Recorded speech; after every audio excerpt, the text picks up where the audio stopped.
Across the Arctic, frozen plains stretch endlessly, shaped by extreme cold and permanent ice. Beneath this pale sky, cracked sea ice forms the foundation of an entire life system. Temperatures drop to -40, creating conditions few living things can endure. The male polar bear stands large and powerful, built for long-distance travel across this frozen world. The female is smaller and leaner, her body designed around energy storage and reproduction. Between the two, the size difference is significant, reflecting very different biological roles. Hunting requires stillness and patience, waiting at breathing holes for prey beneath the ice.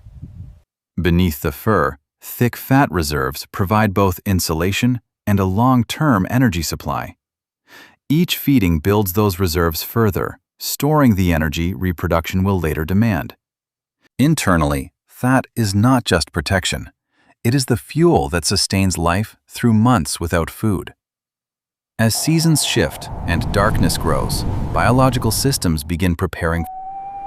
In this silent, frozen world, every adaptation exists for one purpose: survival long enough to continue life.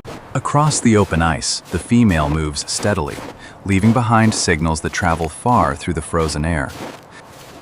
Each paw print carries chemical information, readable to any male within range of the scent.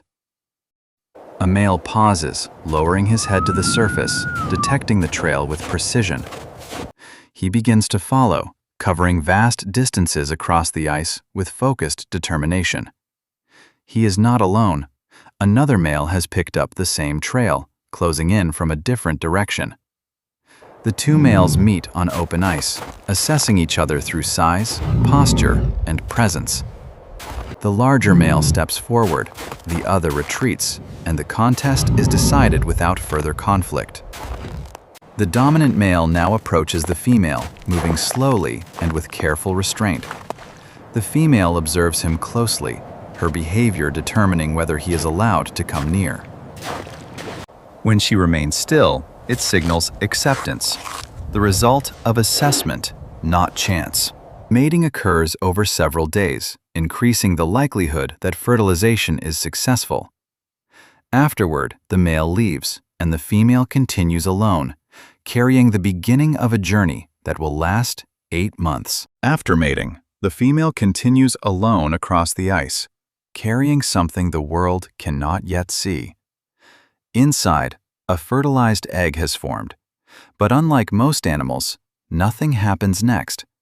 Development stops completely. The embryo enters a suspended state, waiting in silence. The body begins monitoring its own reserves, checking whether enough energy exists to support new life. Through the summer months, the female feeds with intensity, consuming as much as possible. Her body grows heavier, storing fat that will later determine whether pregnancy continues at all. When reserves reach a critical threshold, an internal signal activates. Conditions are finally sufficient. The suspended embryo responds, beginning cell division again after weeks of complete stillness. Development accelerates rapidly, forming the structured cell mass needed for implantation. The embryo moves through the reproductive pathway toward the uterus. It attaches to the uterine wall, establishing the connection that will sustain growth through winter. As she moves toward the hills and the first snow falls, true pregnancy has finally begun inside her. As winter closes in, the female moves inland, her body heavy with the reserves that now sustain 2 lives. Inside, the embryo is firmly attached, receiving everything it needs through a direct connection to the mother. Unset organize into distinct layers, each one assigned to build a specific part of the developing body. A tiny heart takes shape and begins to beat, starting the circulation that will drive all further growth. Blood vessels spread outward, forming a network that delivers nutrients to every developing region. Along the back of the embryo, the neural tube forms, marking the beginning of the brain and spinal system. The head region expands slowly as early brain structures begin establishing their positions. Small limb buds appear on either side of the body, the earliest signs of legs built for Arctic terrain.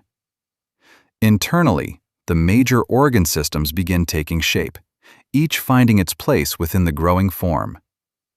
Despite this rapid progress, the embryo remains extremely small, much of its development still ahead. No food is entering the mother's body. Every stage of this growth is powered entirely by stored fat. Outside, darkness and silence cover the Arctic. Inside, a heart beats steadily in the cold. As winter deepens, the female moves across the hillside, searching for the right place to disappear. Using her front paws, she excavates deep into the snowbank, carving out a space designed by instinct alone. Inside, a small oval chamber takes shape, smooth-walled, low-ceilinged, built to hold warmth in complete isolation. Inside, a small oval chamber takes shape, smooth-walled, low-ceilinged, built to hold warmth in complete isolation. Her heart rate drops steadily, reducing energy output to the minimum required to sustain life. Outside, temperatures fall to -40. Inside the den, her body holds the temperature near zero. Drifting snow seals the entrance behind her, and the hillside becomes smooth and unmarked once more. Inside, there is no light, no sound, and no movement, only the slow rhythm of her breathing. Beneath the surface, fat reserves convert steadily to energy, sustaining both the mother and the lives growing inside her. Beneath the surface, fat reserves convert steadily to energy, sustaining both the mother and the lives growing inside her. The world outside is at its most hostile, frozen and dark in every direction. Yet beneath the snow, hidden from everything, the most extreme nursery on Earth is quietly doing its work. Deep in the darkness of the den, after months of stillness, the mother begins to stir. In the cold and silence, birth occurs, quiet, hidden, and unlike almost anything else in nature. The cub is extraordinarily small, weighing around 500 grams, while its mother can reach 300 kilograms. Blind and without fur, it moves immediately by instinct, searching for warmth against its mother's body. It finds nourishment and holds on, feeding on milk containing up to 35% fat. That density of energy is not accidental. It is precisely what the Arctic demands for survival. In the weeks that follow, the cub grows rapidly, its body prioritizing weight and organ development simultaneously. Fine white fur begins to emerge, covering skin that cannot yet withstand even the temperature inside the den. Weeks later, its eyes open for the first time, the first sensory contact with a world it has not yet seen. A second cub develops alongside it, siblings sharing warmth, increasing each other's chance of survival. Through all of this, the mother has still not eaten, her body alone producing milk. Outside, the Arctic remains frozen and silent.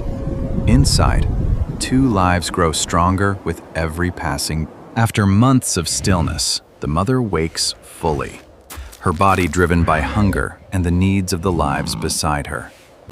She pushes through the snow wall, and pale Arctic light floods the den for the first time.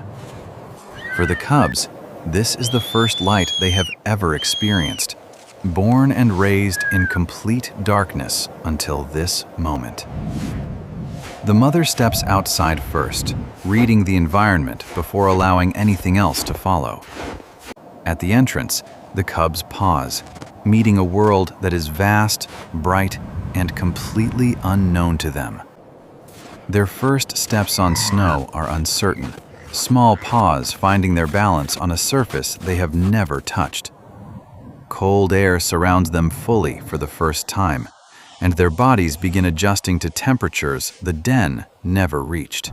The mother stands leaner than before, having lost nearly half her body weight across 8 months without food. She leads the cubs downward toward the sea ice, covering ground that challenges their still developing legs. On the ice surface, their paws slide and adjust, learning the terrain that will define the rest of their lives. The mother takes her position at a breathing hole, motionless and focused, while the cubs watch closely from nearby. Everything they will need to survive is being shown to them now, observed, absorbed, and slowly becoming instinct. Beneath an unmarked Arctic hillside, with no visible sign of life anywhere, something extraordinary is operating in complete silence. After fertilization, the embryo does not develop. It stops, suspended in biological time, neither growing nor lost. The body withholds permission for life to continue, waiting until one condition is confirmed: enough fat to survive. When that threshold is met, the embryo reactivates instantly, resuming from stillness as if no time has passed at all. The den itself is a feat of natural engineering, thick snow walls holding warmth inside, while the world outside falls to -40. Inside that chamber, the mother's body is the only source of heat, her fat layer warming 2 lives that cannot yet warm themselves. For up to 8 months, she does not eat, drink, or leave. Every organ, every heartbeat, every drop of milk powered by fat stored months before. That fat converts directly into milk of extraordinary richness, the most concentrated nourishment the cubs will ever receive. Through all of it, her own organs remain protected, muscle preserved, brain sustained, heart steady. A controlled fast that defies what most bodies can endure. 3 systems: the biological pause, the insulated den, the 8-month fast, are not separate. Each one makes the others possible. The result is an animal built with a precision that took millions of years to assemble, perfectly matched to the most extreme environment on Earth.